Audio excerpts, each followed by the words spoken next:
নতুন ছোট্ট একটা মিনি ব্লগে সকল বন্ধুদেরকে জানাই ওয়েলকাম। আমি তৃপ্তি এসে গেছি তোমাদের সামনে ভালোবাসা দিতে এবং ভালোবাসা নিতে। সকলে কেমন আছো? আশা করছি ভালো আছো, সুস্থ আছো। আর আমি তো ভীষণ ভীষণ ভালো আছি তোমাদের ভালোবাসার সাপোর্টে। তোমরা যারা আমাকে ফলো করোনি প্লিজ ফলো করে নিও। সকালবেলা উঠে বাদবাকি কাজ সেরে আগে উঠানটাকে লেপে নিলাম। এদিকে আমি রান্নাঘরে রান্না বসিয়ে দিয়েছি। তারপরে ভাবলাম চলো ছেলেরা যেহেতু ঘুম থেকে উঠে গেছে, বিছানাটাকে গুছিয়ে নেওয়া যাক। এদিকে তো একটা বিছনা গোছানো কমপ্লিট, এদিকে আরেকটা বিছনা গোছানো কমপ্লিট। তারপরে চলে গেলাম রান্নাঘরে। এই দেখো আমার রান্না বসিয়ে দিয়ে গেছিলাম। আর কালকে আমি কিছুটা লতি বেছে রেখেছিলাম।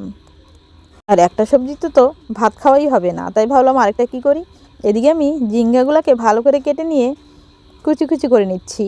তোমাদের দাদাভাই তো এখন আর বাড়িতে নেই, ও থাকলে আমাকে অনেকটাই হেল্প করে। ঝিঙ্গা কাটা কমপ্লিট, এদিকে আমার পেঁয়াজ কুচি করাও কমপ্লিট। তারপর আমি কাঁচা লঙ্কা ফেলে নিলাম। তো ফাইনালি বন্ধুরা আমার রান্না কমপ্লিট। এদিকে হচ্ছে গিয়ে তোমরা তো দেখতেই পেলে ঝিঙ্গা দিয়ে মাছের মাথা দিয়ে ভাজি করলাম।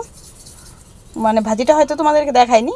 আর এখানে হচ্ছে উস্তা, অনেকে আমরা উস্তা বলি, অনেকে অনেক কিছু বলো।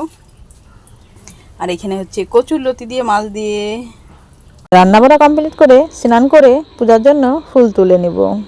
ছোট্ট একটা নয়নতারা ফুল গাছে ভীষণ ভীষণ ফুল ধরেছে, দেখতেই পাচ্ছ তোমরা। ফোনে হয়তো তেমন একটা বোঝা যায় না, কিন্তু অনেকটাই ফুল ধরেছে।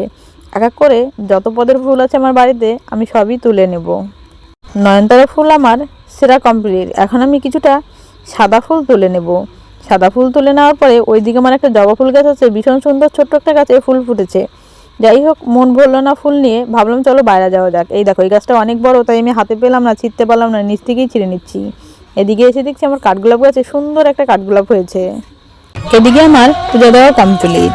চলো বন্ধুরা, ভিডিওটা আমি এইখানে শেষ করছি। দেখা হবে অন্য কোনো ভিডিওতে। তোমরা ভালো থেকো, সুস্থ থেকো, টাটা, টেক কেয়ার।